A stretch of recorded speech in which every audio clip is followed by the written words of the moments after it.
Good morning students. आज हम discuss करेंगे rDNA। R means recombinant DNA। It is a part of biotechnology to form a recombinant DNA।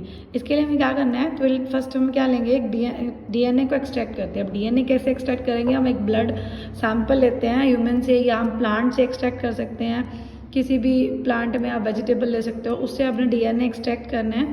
DNA को extract करने के बाद जो DNA का स्ट्रक्चर होता है, अगर हम ह्यूमन में बात करें तो हमारे अंदर है अप्रोक्स 2.2 मीटर की लेंथ का एक DNA, ठीक है। और वो क्या है, double standard. DS means double standard DNA। अब हमें तो एक पार्ट ऑफ DNA चाहिए। सपोज हमारे को एक ऐसा जीन एक्सट्रैक्ट करना है जो आगे हमारे किसी भी मेडिसिन को बनाने के लिए और वैक्सीन बनाने के लिए जब उसको यूज़ कर सकते हैं, तो हम क्या करेंगे, एक DNA लिया, डबल स्टैंडर्ड DNA लिया, उसको कट करना है। अब कट किससे करना है हमने, रेस्ट्रिक्शन एंडोन्यूक्लियस एंजाइम से। रेस्ट्रिक्शन एंजाइम्स क्या होते हैं, it is a part of molecular biology, जहाँ पर इसको हम बोलते हैं मॉलिक्यूलर सीजर्स। अब सीजर क्या करती है, मॉलिक्यूलर सीजर क्या करते हैं, कटिंग का काम करती है। अब जो यहाँ पर मॉलिक्यूलर सीजर्स हैं, ये क्या कट करेंगे, हमारे DNA को, ठीक है। और रिस्ट्रिक्शन एंजाइम यहाँ पर दो टाइप का होता है, एक्सोन्यूक्लियस और एंडोन्यूक्लियस, ठीक है। एक्सोन्यूक्लियस जो रिस्ट्रिक्शन एंजाइम्स है, वो एक स्पेसिफिक साइड पे, लाइक ये DNA है, इसकी स्पेसिफिक साइड से, इसको साइड से कट कर देना, ठीक है। यहाँ से कट किया तो एक स्पेसिफिक साइड से कट करेगा without forming any sticky ends. यहाँ पर स्टिकी एंड्स फॉर्म नहीं होते हैं, यहाँ पर क्या फॉर्म होते हैं, ब्लंट एंड्स फॉर्म होते हैं। और सेम एज जो एंडोन्यूक्लियस एंजाइम है, ये वाला जो मॉलिक्यूलर सीजर है, ये एक DNA सैंपल को उसकी एक स्पेसिफिक साइड से, ठीक है, लाइक एक स्पेसिफिक साइड से कट किया और that will form a sticky ends. क्या बनाएगा वो, स्टिकी एंड्स को फॉर्म करता है, ठीक है। अब ये जो हमारा DNA था, ये कट गया। ये 2.2 मीटर का DNA हम एक साथ किसी की बॉडी में ट्रांसफ़र नहीं कर सकते या कुछ नया एक्सट्रैक्ट नहीं कर सकते, हम DNA नहीं बना सकते। R means recombinant. Recombinant means क्या होता है, which is not identical to their parental. अब यहाँ पर हमने DNA लिया है, या हम क्रोमोसोम की बात करें तो वो पेरेंटल क्रोमोसोम से सेम नहीं होगा, और यहाँ पर ये पेरेंटल DNA से सेम नहीं होगा, rDNA। तो हमने DNA को एक्सट्रैक्ट किया, DNA को सेपरेट किया। अब हमें क्या करना है, DNA को, जो DNA का फ्रेगमेंट, सपोज मुझे ये वाला जीन चाहिए एक स्पेसिफिक, तो इस जीन को हमने कैसे निकालना है, क्या करेंगे हम, थर्ड प्रोसेस जो आता है आपका, third step, that is gel electrophoresis. या इसको और जेल कौन सा हमने लेना है यहाँ पर, एग्रोस जेल। कहाँ से एक्सट्रैक्ट होता है, ये रेड एल्गी से एक्सट्रैक्ट होता है, ठीक है। DNA सैंपल लिया हमने, इसके अंदर डाल दिया। अब ये क्या है, ग्लास की दो प्लेट्स होती हैं, उस ग्लास प्लेट्स को हम एक क्लिप से ज्वाइन कर देते हैं और उसके बीच में लिक्विड फॉर्म में एग्रोस जेल को डालते हैं। धीरे धीरे वो सेमी सॉलिड हो जाता है, ठीक है। और उस जेल को हमने डाल दिया। जब यहाँ पर उसके ऊपर एक कॉम लाइक प्लेट होती है छोटी सी, that will create a holes.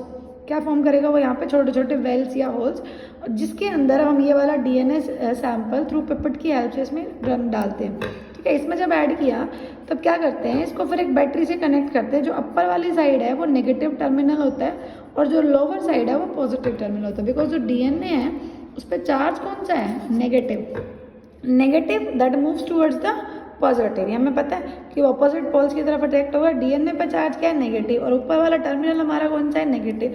तो जो DNA स्मॉल साइज के होंगे, जितने ज़्यादा स्मॉल साइज होगा उतना ही जो DNA सैंपल है फास्ट रन करेगा। अभी देखो ये जो बड़े बड़े मैंने यहाँ पे बनाए हुए हैं, ये क्या है, ये वो DNA सैंपल हैं जो सेपरेट नहीं हुए, कि वो ऊपर ही रह गए, और जो फ्रेगमेंट स्मॉल थे वो नीचे की साइड मूव कर जाएंगे पॉजिटिव की तरफ।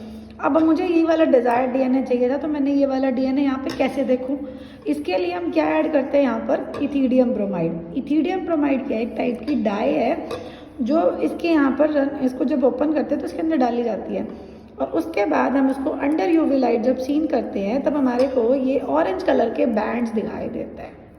जो DNA है वो आपको ऑरेंज कलर के बैंड्स में शो होगा। अब हमारे को इजीली दिख जाएगा ये वाला फ्रेगमेंट, ये वाला DNA हमने यहाँ पर ले लिया, ठीक है। इस DNA को क्या करना है, आपने इसके अंदर इंसर्ट करना है। अब ये क्या है, इकोलाई की सेल। अब इकोलाई की सेल में से पहले तो हमने प्लाज्मिड रिमूव करा, ठीक है।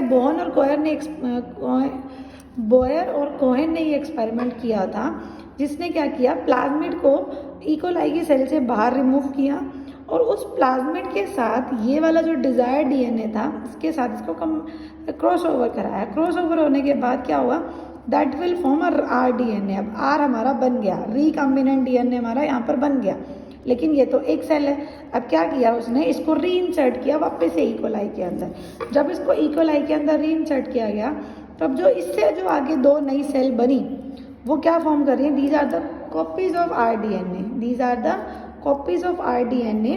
अब ये एक बार कॉपी बन गई, इससे फिर आगे जो कॉपीज बनेगी वो क्या बना देंगे, multiple copies of R DNA.